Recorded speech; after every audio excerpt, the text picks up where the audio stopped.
আরজিকর হাসপাতালে চিকিৎসককে ধর্ষণ করে খুন করার ঘটনায় উত্তাল গোটা রাজ্য। এ নিয়ে রাজ্যের বিভিন্ন হাসপাতালগুলিতে কর্মরত চিকিৎসক নার্সদের নিরাপত্তা নিয়ে প্রশ্ন উঠেছে। বীরপাড়া রাজ্য সাধারণ হাসপাতালে এর আগে একাধিকবার শারীরিকভাবে নিগৃহীত এবং লাঞ্ছিত হয়েছে চিকিৎসক, নার্স এবং অন্যান্য স্বাস্থ্যকর্মীরা।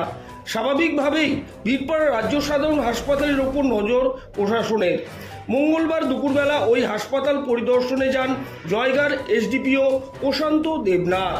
মঙ্গলবার বিকেল 5টা নাগাদ হাসপাতালের সুপার কৌশিক গড়াইয়ের সঙ্গে নিরাপত্তা সংক্রান্ত নানা বিষয় নিয়ে আলোচনা করেন এসডিপিও বলে জানান হাসপাতালের সুপার কৌশিক গড়াই।